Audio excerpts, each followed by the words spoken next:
kamusta na po kayo? Medyo matagal-tagal na ngang hindi tayo nakapag-vlog. Kaya naman for today's video ay isi-share ko po sa inyo ang naging ganap po namin noong April 9 sapagkat ang araw na yan ay kaarawan ng mami ng aking kapitbahay at walang iba kundi si Ella.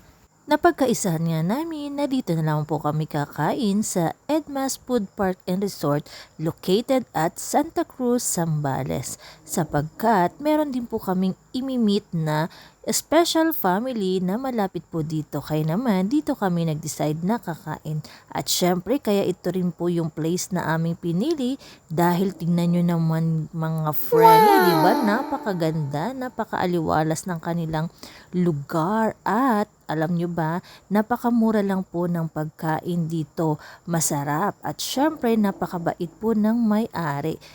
Sinalubong pa nga po kami nung dumating. At alam nyo ba, pwede na po kayong magpa-reserve ng mas maaga sa kanila. I-chat nyo lamang po sila sa kanila pong page. Kaya naman sa amin, pagdating lamang po namin dyan, ilang minuto lang ay naka-ready na po yung food namin. Hindi na po kami naghintay ng matagal. Wow! At na may set up na po namin ng table at nakaupo na po ang lahat. Aba, syempre, dahil birthday ni Ella ngayon, hindi pwedeng hindi siya kantahan. To you, happy birthday, happy birthday, happy birthday to you.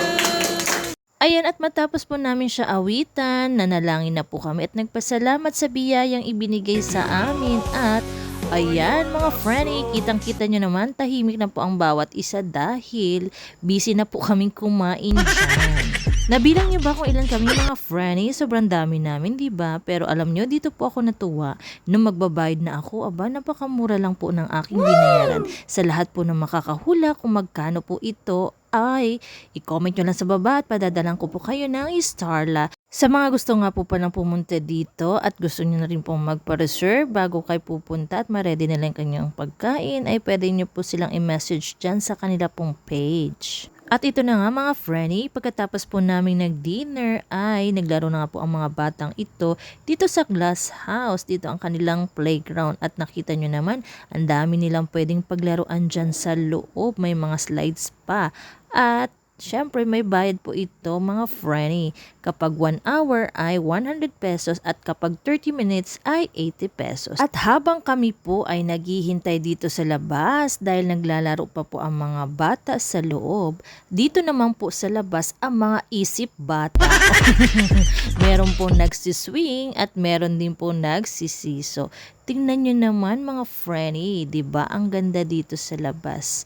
Hindi ka maboboring kasi meron kang pwedeng gawin habang hinihintay mo yung mga bata na naglalaro sa loob. At syempre, bago po makalimutan ng lahat, ay nagpa-picture-picture na nga po kami dito sa labas habang naghihintay. Yan nga po palang mga lalaking nakatayo ang aking 3 kapatid. At ito naman po ang lahat, kabuuan ng aming mga kasama na kumain dyan sa Edmas Food Park. So paano hanggang dito na lamang. Maraming po salamat sa inyong panonood. Please like, follow, and share. Bye!